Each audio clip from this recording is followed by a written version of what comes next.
मित्रों नमस्कार, आपका स्वागत है।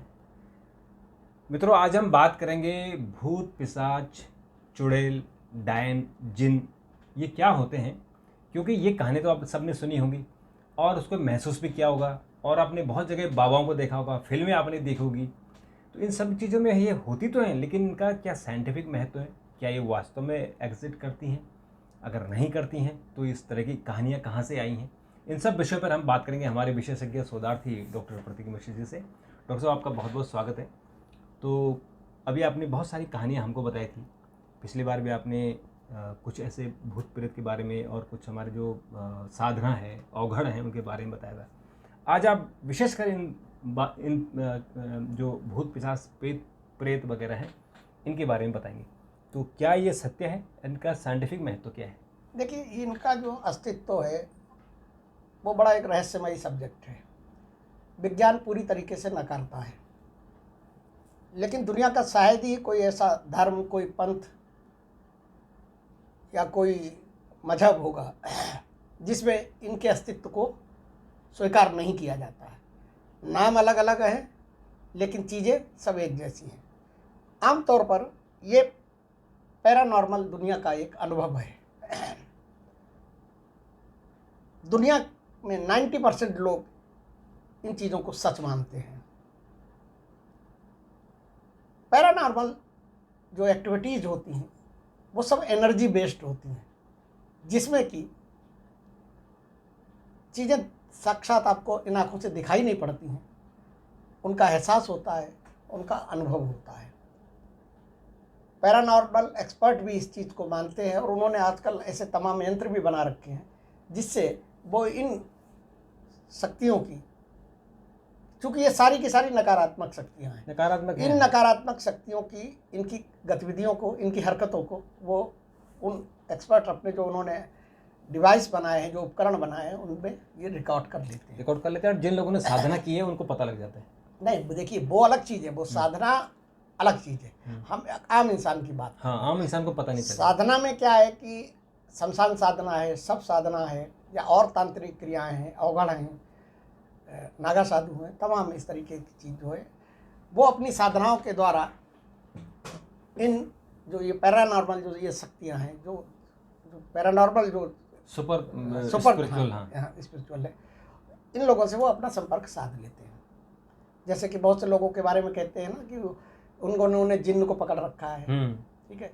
वो कहते हैं कि उन्होंने एक जो है डाइन पकड़ रखी है, उन्होंने एक भूत को पकड़ रखा है, वो आप सुनते हैं किसी ने प्रेत को उतार रखा है। हमारे साधु महात्माओं का ढेर सारा नहीं, हमने भी देखा है कि वो कुछ लोग बोलते हैं कि हमने उनसे दोस्ती की और वो जैसा कहते हैं वो काम भी करते हैं। हाँ, वो कहते हैं जिन्न के बारे में ये सब कहा जाता है कि जिन्न को अगर आपने पकड़ लिया है, उसको ये साध लिया, उस पर नियंत्रण कर लिया, तो आप मनमाफिक अपने काम करवा सकते हैं। इस तरीके के दावे किए जाते हैं और इस तरीके की चीज़ें आपको दिखाई भी पड़ती हैं। हमारे हिंदू धर्म में भी तमाम आप देखते हैं, तमाम साधु महात्मा, बड़े बड़े संत जो है, उनके यहाँ दरबार लगते हैं और भूत प्रेत पिशाच सारे उतार दिए जाते हैं वहाँ पे। सनातन धर्म इन चीज़ों को मानता है, क्योंकि, और क्यों मानता है? क्योंकि हम पुनर्जन्म को मानते हैं। हम मानते हैं कि हमारे यहाँ दोबारा जन्म होता है, तो इसका मतलब ये है, और जन्म, एक बार मृत्यु के बाद और जन्म के बीच की एक लंबी प्रक्रिया है, और उस प्रक्रिया में हमारे यहाँ हर ग्रंथ में, हर शास्त्र में ये लिखा है प्रेत योनि। मृत्यु के बाद जब जो आदमी की मृत्यु हो जाती है, उसके बाद जो कार्यक्रम होते हैं, जो और चीज़ें होती हैं, उन सब जगह पे आप पूजा के दौरान भी आप प्रेत सब सुनेंगे कि प्रेत को पिंडदान, प्रेत को पिंडदान, ये इस सारे तरीके की चीज़ें। इस्लाम के में भी बहुत ज़्यादा जिन्न को माना जाता है, वो भी मानते हैं कि जिन्न है, और जिन्न भी बहुत प्रकार के होते हैं। हालांकि उतनी डिटेल में हम लोग अभी नहीं जाएंगे, लेकिन अब ये एक सतही तौर पे एक देखेंगे हम कि भूत, प्रेत, पिशाच, डायन, डाकिनी, चुड़ैल, जिन्न, ये सब हैं क्या, और इनमें मूलभूत अंतर क्या है। अगर एक तरीके से आप देखा जाए तो ये सारी ऐसी अदृश्य और नकारात्मक शक्तियाँ हैं जो कि मनुष्य जाति के लिए नुकसानदायक है, तरह तरीकों से जो है वो नुकसान करती हैं। हमारे यहाँ ही नहीं, दुनिया के जितने भी धर्म हैं उन धर्मों में इन शक्तियों के बारे में, इन नकारात्मक शक्तियों के बारे में बताया गया है। अंग्रेज भी इसका मानते, भूत प्रेत पिशाच सबको मानते हैं। वो भी कहते हैं कि एक साया दिखाई पड़ा, ये दिखाई पड़ा, अभिशप्त बोलते हैं। हमारे यहाँ तमाम किले, तमाम खंडर ऐसे हैं जिनमें कहा जाता है कि घुंघरू की आवाज़ आ रही, छन छन की आवाज़ आ रही। तो ये बड़ी रहस्यमयी दुनिया है। बिल्कुल। और इनमें से ज़्यादातर जो लोग हैं जो इन योनियों को प्राप्त होते हैं, वो वही होते हैं कि जिनकी मरते समय कोई इच्छाएं अधूरी रह जाती अरे हाँ, जो अतृप्त हैं। हाँ, अब देखिए, जिनकी अकाल मृत्यु होती है, अकाल मृत्यु होती है, असमय मृत्यु होती है, बहुत पीड़ादायक मृत्यु होती है, किसी की क्रूरता के साथ हत्या की जाती है, तो या बच्चों के साथ जो दरिंदगी होती है उनकी वो की जाती है। तो इस तरीके की आत्माएं जो है वो, और वो माना जाता है कि वो बदला लेती हैं अपने उस अदृश्य शरीर के द्वारा। तो ऐसी बहुत सी कहानियाँ, बहुत सी कथाएं हैं। तो आज हम देखते हैं कि भूत क्या है, इसका अर्थ क्या है। अगर शब्द के हिसाब से आप देखेंगे तो भूत की उत्पत्ति भूतकाल से हुई, मतलब जिसका वर्तमान में कोई अस्तित्व नहीं है। माना ऐसा जाता है कि जो आत्माएं अपने भूत में लटकी रह जाती हैं, भूत को याद रखती हैं, भूत में जो उनके साथ हुआ है, वो अतृप्त आत्माएं जो है उनको मोक्ष मिल नहीं पाता है और वो जो है भूत बन जाती है। दरअसल ये जितनी भी शक्तियों के बारे में हम लोग चर्चा कर रहे हैं, इनका कोई भौतिक शरीर नहीं होता है। तो उनका कोई भौतिक शरीर नहीं होता है, इसीलिए वो आमतौर पर जो है अदृश्य होते हैं। लेकिन एहसास कैसे होता है, उनका अनुभव कैसे किया जाता है? हल्की हवा के द्वारा, धुंध के द्वारा, छाया के द्वारा, या किसी आवाज़, सनसनाहट, वही जैसे आपने कहा कि घुंघरू की आवाज़ आ रही है। घुंघरू की आवाज़ आ गई। कोई निर्जन जगह है, वहाँ पे कोई आपको दिखाई नहीं पड़ रहा, पायल की छम छम की आवाज़ आ रही। किसी पेड़ के नीचे हैं, कोई हवा चल नहीं रही, तेज ससराहट हो रही है। इस तरीके से आप इनको जो है अनुभव कर सकते हैं। हमारे सनातन धर्म में जो बताया गया है, ये शक्तियाँ, मैंने आपको बताया कि ये शक्तियाँ ज़्यादातर अमावस्या को जो है, जो भी, चूँकि इन शक्तियों का साम्राज्य काली दुनिया इनको बोला जाता है, और ये काली दुनिया की काली शक्तियाँ होती हैं, आप इस तरीके से समझिए। और काली दुनिया से काली दुनिया की काली शक्तियों के पीछे कारण क्या है कि ये अंधकार के स्वामी होते हैं, अंधकार में ये आते हैं, ये दिन के उजाले में आपको दिखाई नहीं पड़ेंगे। तो अमावस्या की रात जो है वो बहुत अंधेरी रात होती है, त्रयोदशी की रात भी अंधेरी रात होती है, चतुर्दशी की रात भी जो है उसमें भी ये इन शक्तियों की और विशेषकर भूतों की जो है गतिविधियां अचानक बढ़ जाती हैं। और ये भूत देखिए, इनकी एक कहानी क्या, चूँकि मैंने शुरू में बताया कि ये चूँकि अपने अतीत में जीते हैं, अतीत को याद रखते हैं, अतीत की वजह से, तो ये भूत की पाए जाने की संभावना उन जगहों पर ज़्यादा होती है जहाँ पे उनके साथ कोई घटना हुई है।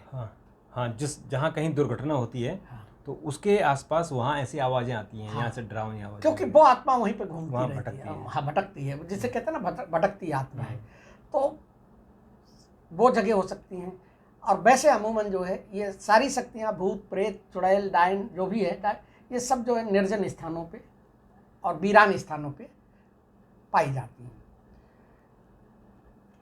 अब प्रेत क्या है, देखिए, भूत तो ये हो गया, प्रेत जो है वो एक विशेष तरीके की आत्मा है जिसे अदृश्य होने की क्षमता होती है। प्रेतों के बारे में उल्लेख खाली हिंदू धर्म में ही नहीं है, चीनी धर्म में है, जापान के लोग मानते हैं, बौद्ध धर्म में भी मानते हैं, और वियतनाम की परंपराओं में भी इनका बड़ा उल्लेख किया गया। इनके बारे में कहा जाता है कि ये एक तरीके से भूखी आत्माएं होती हैं। ऐसा माना जाता है कि जो पिछले जन्म में लालच, बुरी आदतों या अधूरी इच्छाओं के साथ मर जाते हैं, वे प्रेत बन जाते हैं। हिंदू मान्यताओं के अनुसार कहा जाता है कि जिन लोगों की मृत्यु असमय या अत्यधिक पीड़ा भी प्रेतियों में चले जाते हैं। हमारे यहाँ किसी की भी मृत्यु हो जाती है, उसके बाद वो कहते हैं कि प्रेत बन गया। तो एक जो मृत्यु के पश्चात आत्मा का इस मृत्यु लोक से और यमलोक के बीच का जो सूक्ष्म शरीर से आत्मा का मृत्यु लोक से और यमलोक के बीच का जो सफर है, उसी में प्रेत योनि होती है, और उसे को हम लोग पितृ भी बोलते हैं। हाँ, पितृ तो वहाँ जाके पितृ होते हैं। जब अच्छी आत्माएं हो जाती है तो उनको पितृ के रूप में किया जाता है, पितृलोक में उनको स्थापित किया जाता है। हिंदू धर्म में इन प्रेत के लिए जो है इसीलिए पिंडदान की व्यवस्था की गई है। पिंडदान के द्वारा उनको माना जाता है, ऐसा माना जाता है कि पिंडदान करने से इनकी जो है मोक्ष होगा और इनका आगे की रास्ता सफ़र जो है वो थोड़ा सा आसान होगा। प्रेत लोगों को परेशान करते हैं, नुकसान पहुंचाते हैं, लेकिन ज़रूरी नहीं कि ऐसा ही होता हो, और ऐसा भी नहीं कि जो आत्मा मौत के बाद भटकती रहती वो प्रेत योनि में ही चली जाए। हो सकता है कि वो भूत बन जाए, हो सकता है कि वो कोई और अदृश्य नकारात्मक शक्ति के रूप में हो जाए, लेकिन प्रेतों के बारे में ये माना जाता है कि ये इंसान के शरीर और दिमाग को पूरी तरीके से नियंत्रित कर लेते हैं और अपनी इच्छाओं के अनुसार कार्य करवाते हैं। अब अमूमन क्या है कि हम लोग जो कल्पना करते हैं या जो कहानियों में हम लोगों को बताया जाता है या जो पिक्चरों में दिखाया जाता है, तो उसमें दिखाया जाता है कि भूत या प्रेत के जो है पैर पीछे की तरफ उल्टे होते हैं, उल्टे होते हैं, सफ़ेद कपड़े पहने होते हैं, दांत निकले हुए होते हैं, आंखें भारी होती हैं, भयानक, मतलब एक चित्रण किया गया है, नरकंकाल होगा।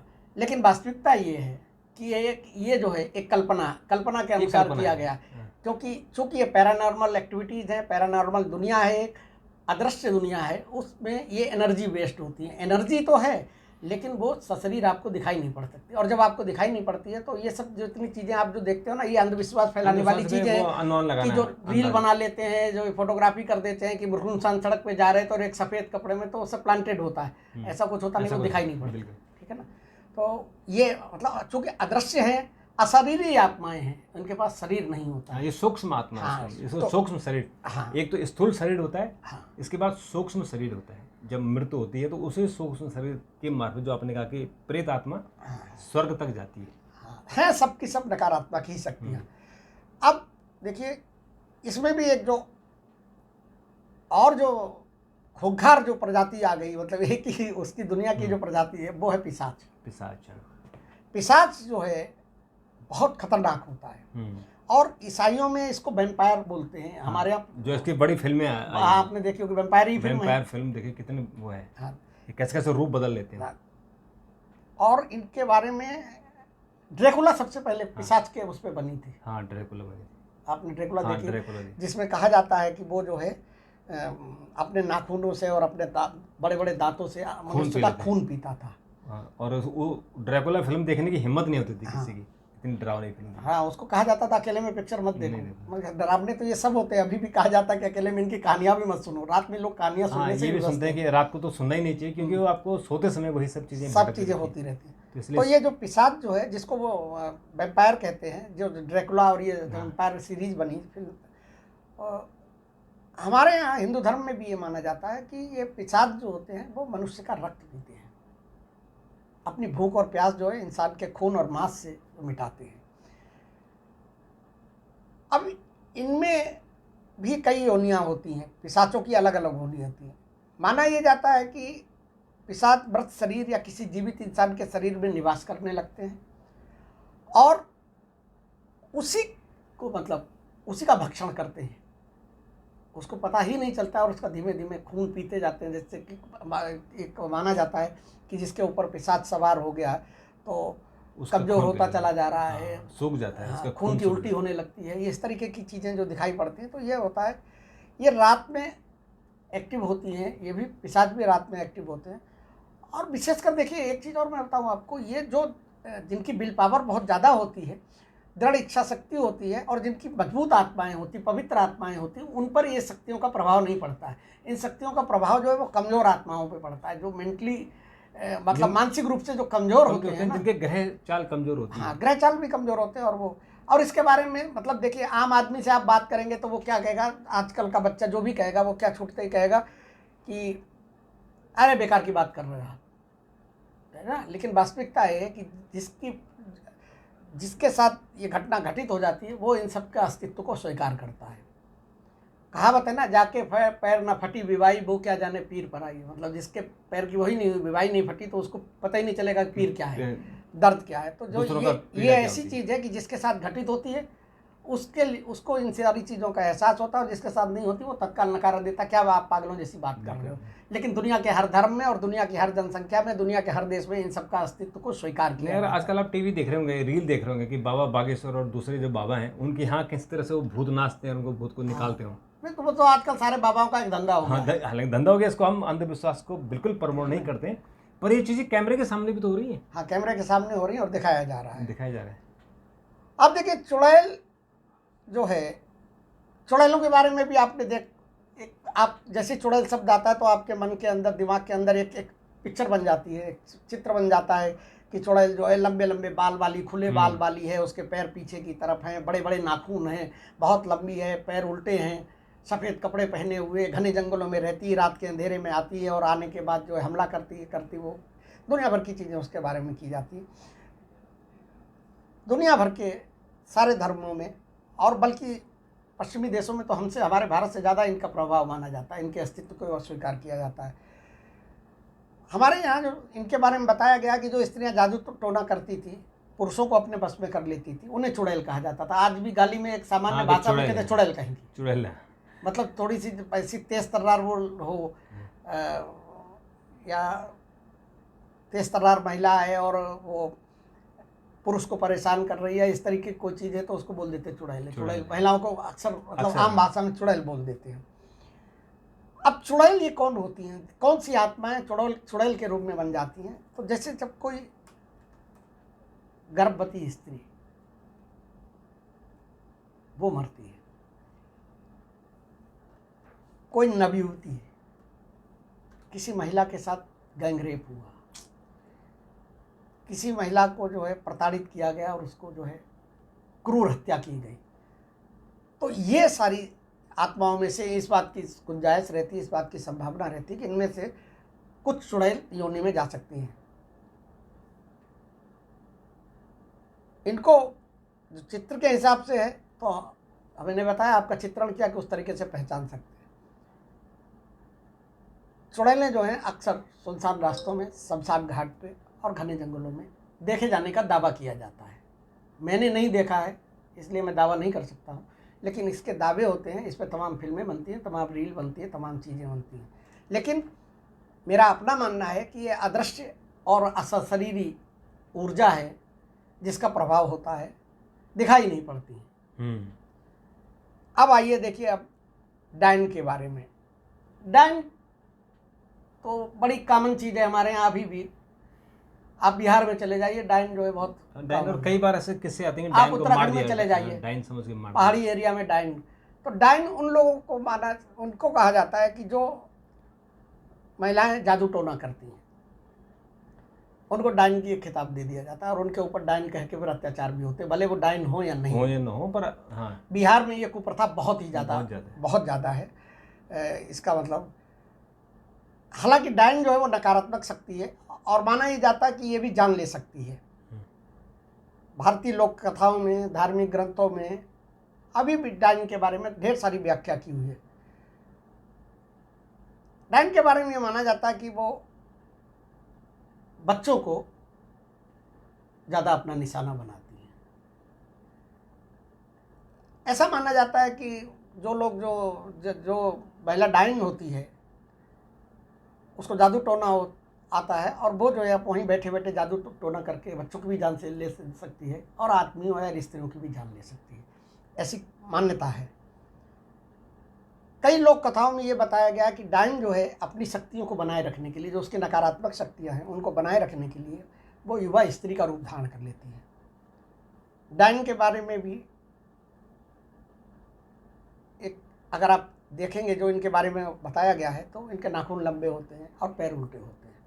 लेकिन बिहार और अपने भारत के कुछ और राज्यों में, अपने राजस्थान में, अपने उत्तराखंड में, अपने हिमाचल में, यहाँ पर जो है सामान्य महिलाएं भी जो सामान्य घरों में भी रहती हैं और जो थोड़ा सा टोना टुटका जानती हैं तो उनके बारे में ये कह दिया जाता कि ये डायन है और उन पर हत्या किया जाता। अब देखिए सबसे ज़्यादा जो इसमें चर्चा होती है इन शक्तियों में वो होती है जिन्न के बारे में। और जिन्न जो है इस्लाम धर्म में इनको जो बहुत भूत ज़्यादा माना जाता भूत है। या प्रेत जो हम कहते हैं वो हाँ, जिन्न कहते हैं। वो जिन्न कहते हैं। नहीं, वो भूत प्रेत भी मानते हैं, लेकिन जिन्न को वो एक दूसरी तरीके से मानते हैं। जो मतलब वो एक जादुई हाँ। व्यक्ति, एक आदमी ऐसा है जिसके पास जादू है हाँ।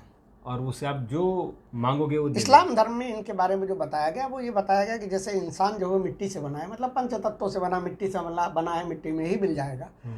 उसी तरीके से इस्लाम धर्म, इस्लाम पंथ ये कहता है कि ये जिन्न जो है वो आग से बनाए गए हैं। वे मनुष्यों की दुनिया में रह सकते हैं, लेकिन वो अदृश्य तौर पे रहते हैं। और उनका ये भी मानना है कि सभी जिन्न बुरे नहीं होते, कुछ दयालु होते हैं और अच्छे भी होते हैं। जिन्नों के बारे में इस्लाम ये मानता है कि वो अगर चाहें तो वो, मतलब जैसे देवी देवताओं के दर्शन की बात है ना, तो वो लोगों को दिखाई भी पड़ सकते हैं। हमारे यहाँ हिंदू धर्म में भी और इस्लाम में भी बहुत से लोग दावा करते हैं कि उन्होंने जिन्न को नियंत्रण में कर लिया है। और जिन्न को नियंत्रण में करने के बाद, चूंकि असली आत्माएं हैं, तो ये क्या करती हैं कि इनसे आप वो मनचाहा काम करा सकते हैं। इनके लिए कोई चीज़ वो नहीं है, उनको सब सारी चीज़ें। देखिए, हमारे यहाँ जो है ये तो सारी नकारात्मक शक्तियों की बात होगी, लेकिन अगर तंत्र और हमारे तंत्र की बात करें या हमारे धर्म ग्रंथों की बात करें, तो उसमें कर्ण पिशाचिनी क्या है? वो भी तो पिशाच की एक वो है, पिशाच की एक रूप है, एक उसी की तो प्रजाति है। उसको सिद्ध किया जाता है। उस तरीके कई पिशाचनियाँ हैं, उसके बारे में मैं आपको किसी दिन डिटेल में बताऊंगा। यक्षणियों के बारे में, वो क्या है? वो भी आपको दिखाई नहीं पड़ती, उनको भी लोग कंट्रोल कर लेते हैं। साधक और संत तांत्रिक होते हैं और उनसे मनचाहा काम कराते हैं। अब आते हैं डाकिन। डाइन के बाद डाकिन आते हैं। डाकिन का उल्लेख भी है, तंत्र ग्रंथों में मिलता है, हिंदू पुराणों में मिलता है, बौद्ध धर्म में भी मिलता है। इसमें माना जाता है कि ये जो है एक रहस्यमयी और शक्तिशाली आत्मा होती है, जो तंत्र मंत्र की साधना करके असाधारण शक्तियाँ प्राप्त कर लेती है। ये भी आमतौर से निगेटिव एनर्जी से ही जुड़े होते हैं। कुछ मान्यताओं में, कुछ कहानियों में ये भी बताया गया कि डाकिन जो है वो मृत शरीर या जीवित इंसान का भक्षण भी करती है। और ये भी कहा गया है कि डाकिन रात के समय अधिक शक्तिशाली हो जाती है और इस समय वो अपनी तांत्रिक क्रियाएं करती है।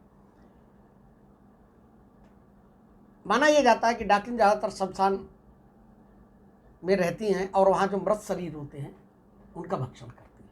लेकिन कुछ कहानियों में ये भी बताया गया है कि वो मृत शरीर के साथ साथ जीवित शरीर का भी भक्षण करती है। अब देखिए, ये इनका अस्तित्व है। और अस्तित्व हमारा हिंदू धर्म इसलिए अस्तित्व मानता है, इसके पीछे आप समझ लीजिए कि इस ब्रह्मांड में दो प्रकार की एनर्जी है, पॉजिटिव और नेगेटिव एनर्जी। अगर पॉजिटिव एनर्जी है, अगर मतलब देव हैं, देवता हैं, भगवान हैं, गंधर्व हैं, किन्नर हैं, देवदूत हैं, ठीक है ना, तो फिर आप ये मान लीजिए कि ये भी है नेगेटिव एनर्जी।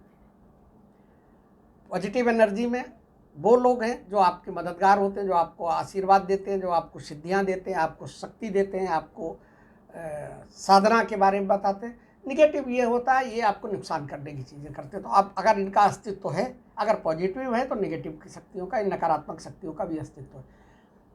अब इनसे बचा कैसे जाए? बचने का जो धार्मिक और आध्यात्मिक हमारे हिंदू धर्म में उपाय बताए गए हैं, तो सबसे बड़ा इनके लिए जो मारक यंत्र है वो हनुमान चालीसा का पाठ। आप हनुमान चालीसा का पाठ कीजिए, किसी भी प्रकार की नकारात्मक शक्ति आपके पास नहीं आ सकती। महामृत्युंजय का जाप कीजिए महादेव के, तो भी आपके पास नहीं आएगी। दुर्गा चालीसा का पाठ कीजिए, गायत्री मंत्र का पाठ कीजिए, शिव का कोई भी तांडव स्रोत या शिव का कोई कुछ नहीं, ओम नमः शिवाय का ही आप जाप करते हैं, तो उसके बाद भी नकारात्मक शक्तियों से आप बच सकते हैं। और बच कैसे सकते हैं? क्योंकि आपकी सकारात्मक ऊर्जा बढ़ जाएगी। अगर जो आदमी जो पॉजिटिव एनर्जी जिसके पास बहुत ज़्यादा है, जिसके अंदर बहुत सकारात्मक ऊर्जा है, और सकारात्मक ऊर्जा किन लोगों के पास होती है? जो ध्यान, योग, तपस्या, तप, साधना और पूजा प्रार्थना करते हैं, ऐसे लोगों पे नकारात्मक शक्तियों का कोई प्रभाव नहीं पड़ता है। मैंने पहले शुरू में ही बताया था, नकारात्मक शक्तियाँ उन्हीं के ऊपर प्रभाव करती हैं जो कि बुरे आचरण में रहते हैं, कमज़ोर दिल के होते हैं, मानसिक रूप से कमज़ोर होते हैं, और दुनियादारी में लगे रहते हैं, उनके ऊपर इन शक्तियों का ज़्यादा होता है। इसके अलावा जो है, समय समय पर गंगा जल का आप घर के अंदर छिड़काव कीजिए। तांत्रिक और पारंपरिक उपाय आपने देखे होंगे। आप आप हर दुकान पे जाएंगे तो आपको क्या होगा, नींबू और मिर्च लटकी, नींबू मिर्ची लटकी मिलेगी। ठीक है। ये एक जो है तांत्रिक प्रक्रिया है, एक टोटका मान सकते हैं इसको, एक टोना मान सकते हैं, तांत्रिक प्रक्रिया है जिसे बताया जाता है कि बुरी नज़र क्या है, नेगेटिव, वो भी नेगेटिव है, नेगेटिव एनर्जी है ना, किसी के तो बारे उससे में बचाव के negative लिए सोचते किया हैं। जाता है। बहुत से लोगों को आपने देखा होगा कि काला धागा पहनते हैं, अभिमंत्रित धागा होता है कि उन्होंने फलाने सिद्ध पुरुष ने दे दिया या इस मंदिर से ले आए, तो वो काला धागा जो है वो भी नेगेटिव एनर्जी का, वो अभिमंत्रित है तो वो नेगेटिव एनर्जी को दूर रखता है। और मैंने कई बार आपको पहले बताया था कि सबसे बढ़िया अगर आपको नकारात्मक शक्तियों को दूर रखना है तो देखिए, नकारात्मक नेगेटिव एनर्जी में नींबू फिट करिए, बहुत काम की चीज़ है। और लौंग और कपूर, आप अपने घर के अंदर लौंग और कपूर, जो मैंने कहा था ना, शाम को सोते समय पहले जो है आप लौंग और कपूर को जो है जला के और पूरे घर में उसको कर दीजिए, तो नकारात्मक शक्तियाँ दूर हो जाती हैं। वैज्ञानिक और मनोवैज्ञानिक दृष्टिकोण से अगर आप देखेंगे तो आपको मानसिक रूप से मजबूत रहना जरूरी है। विज्ञान और मनोविज्ञान ये भी कहता है कि आप ऐसी जगहों पे ना जाएं जो सुनसान है और वीरान है, ऐसी चीज़ों के बारे में भी चर्चा ना करें, मतलब ऐसी कहानियाँ भी ना सुने जिससे कि आप जो है और तर्क और ज्ञान का सहारा लें, उससे आप जो है ठीक कर सकते हैं। वास्तु में भी तमाम नकारात्मक शक्तियों को दूर करने के उपाय बताए गए हैं कि गंगा जल का छिड़काव कीजिए, उत्तर पूर्व दिशा को स्वच्छ और रोशनी से भरपूर रखिए, तो नकारात्मक ऊर्जा होती है। अब देखिए, आपने बहुत से लोग, बच्चों को, बहुत से महिलाओं को, बहुत से आदमियों को भी ताबीज पहनने देखा होगा। ये क्या है, ये बुरी नज़र और टोने टोटके से बचाने के ये तमाम उपाय हैं, तरीके की पॉजिटिव एनर्जी आएगी। हाँ, पॉजिटिव एनर्जी आएगी। होता क्या है कि ये इस तरीके की चीज़ें जो आपको कोई तपस्वी, कोई साधक, कोई साधु, कोई महात्मा या किसी मंदिर से आपको ये चीज़ें मिलती हैं, तो उसके अंदर एक भगवान की ऊर्जा होती है, पॉजिटिव ऊर्जा होती है। उसको जब आप शरीर पर धारण किए रहते हैं, तो जब आपकी पॉजिटिव ऊर्जा बहुत ज़्यादा होगी तो निगेटिव एनर्जी आपके ऊपर अटैक नहीं कर पाएगी। तो ये इसका मूल मंत्र यही है कि आप अपने को संयमित रखिए, आप स्वच्छ विचार रखिए, आप नेगेटिव चीजें प्रार्थना कीजिए, साधना कीजिए, ध्यान कीजिए, तप कीजिए, और हनुमान चालीसा का पाठ कीजिए। भगवान की अगर आप पूजा करते हैं तो वैसे नकारात्मक शक्तियाँ आपसे दूर रहेंगी, मैं आपको गारंटी से बता सकता हूँ। और सच्चे मन से किसी दूसरे को आप दुख नहीं पहुँचाएं, अत्याचार नहीं करें, चोरी चपारी नहीं करें, किसी के प्रति हिंसा नहीं करें, तो इसका मतलब ये कि आपकी आत्मा खुद पवित्र है, और पवित्र आत्माओं पर ये सारी शक्तियों का कोई प्रभाव नहीं पड़ता है। ये है आपकी कहानी जी। और मुझे लगता है कि ये तो मतलब सबसे जुड़ा हुआ है, चाहे मानो या ना मानो। अगर आप अकेले कमरे में बैठे वहाँ ठक से आवाज़ हो जाए तो आपको तुरंत लगे भूत आ गया, चाहे आप ना मानो, आप कितने बड़े नास्तिक हैं, लेकिन आप इसको एहसास देखिए, एक चीज़ समझ लीजिए आप कि अगर आप दैवीय शक्तियों का अस्तित्व मानते हैं, जब आप ये कहते हैं कि दैवीय शक्तियाँ आपकी मदद करती हैं, आपको संकेत देती हैं और आपको एहसास कराती हैं, तो वो कौन सी शक्तियाँ? वो पॉजिटिव एनर्जी। तो फिर आप ये नकार नहीं सकते कि नकारात्मक शक्तियाँ भाई, हमारे पास कंप्यूटर है, हमारे पास मोबाइल है, सॉफ्टवेयर है, तो हमारे पास वायरस भी तो है। आज की डेट में, हाँ, आज की डेट में जो पैरानॉर्मल एक्टिविस्ट हैं, पैरानॉर्मल एक्टिविटीज़ पे काम करते हैं, उनके पास और विज्ञान के पास इतने अच्छे अच्छे उपकरण आ गए हैं। हाँ, आजकल तो पता लग जाता है, इस सारी चीज़ों की गतिविधियों को वो कैद कर लेते हैं। अभी भी देखिए, आप कहते हैं कि स्थापित किला है, कितने किले हैं, इनकी कितनी लंबी हमारे यहाँ फेरिस्त है। रात में वहाँ कोई रुक नहीं सकता, रात में कोई जा नहीं सकता है, जाता है तो उसके साथ ऐसा हो जाता है। तो अब आप इसको कोरी कल्पना नहीं कह सकते, ये अंधविश्वास नहीं है, वहाँ कुछ न कुछ इस तरीके की निगेटिव एनर्जी है, बिल्कुल है ना। तो बिल्कुल। और हमने इसी बारे में एक वीडियो डाला है, किराड़ू का मंदिर, और वो मंदिर, वो शापित मंदिर है, वो रात को कोई जाता है तो पत्थर का बन जाता है, तो उसको जरूर देखिए। अब उसकी देखिए, उसकी भी मान्यता है। अब मान्यता और धारणा और आस्था जो है वो तो विज्ञान और सब पे भारी है ना। आप उसमें आप कुछ भी विज्ञान तकनीक लगाते रहिए। जितने हमारे बाबा हैं वो बता रहे हैं ना लोगों को झूठ मूठ का, लेकिन फिर भी 10,000 20,000 लोग उनके कैंप में होते हैं कि नहीं होते? अब आस्था मानते हो। अब आप एक बात बताइए कि जब उस मंदिर का पुनर्निर्माण नहीं हो पाया, क्यों नहीं हो पाया? राजा परमार ने बनवाया था, इसलिए नहीं हो पाया क्योंकि एक धारणा वहाँ फैल गई, एक मान्यता वहाँ बन गई कि यहाँ पर कुछ करने से निगेटिव एनर्जी है, पत्थर के बन जाएंगे, तो मजदूरी वहाँ नहीं गए। राजा साहब ने बहुत कोशिश कर ली, राजा साहब खुद नहीं पूजा करने जाते थे। तो आप इस जो मान्यता है इसको आप नकार नहीं सकते, और कुछ न कुछ है ऐसा वहाँ पे। बिल्कुल है। और क्योंकि देखिए, प्रशासन अगर वहाँ जाने के लिए शाम को मना करता है तो क्यों मना करता है? यहाँ दिल्ली में देखिए, दिल्ली में भुतवा बंगला है जो यहाँ भूली भटियारी महल है, अगर आपको मौका मिले ज़रूर जाइए। तो वहाँ शाम को 5 बजे बाद गेट बंद हो जाता है, वहाँ जाने नहीं देते, क्योंकि वहाँ ये आम धारणा है कि वहाँ 5 बजे के बाद भूत वहाँ नाचना शुरू कर देते हैं और अगर कोई वहाँ गया तो सुरक्षित नहीं लौटता है, इसलिए वहाँ गवर्नमेंट ने उसको बंद कर दिया है। देखिए, इनकी एक चीज़ समझ लीजिए, इनकी भी अपनी एक दुनिया है, अपनी दुनिया है, ठीक है ना, ये उस दुनिया में रहते हैं बिल्कुल।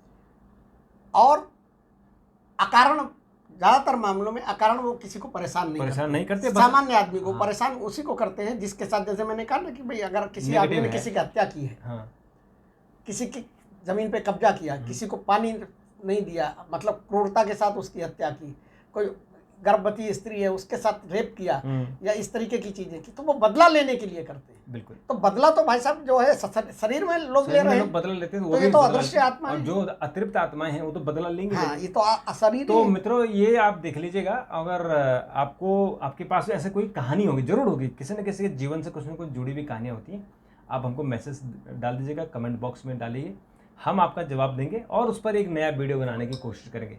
डॉक्टर साहब, आपने बहुत उम्दा जानकारी दी, आपका बहुत बहुत धन्यवाद। आपका भी बहुत बहुत धन्यवाद। चैनल को सब्सक्राइब जरूर कीजिए, अपने मित्रों को, साथियों को, बच्चों को जरूर भेजिए ताकि उनको नई नई जानकारी मिलती रहे। आज के लिए इतना, कल फिर आपसे एक और वीडियो के साथ मुलाकात होगी, तब तक के लिए नमस्कार। नमस्कार।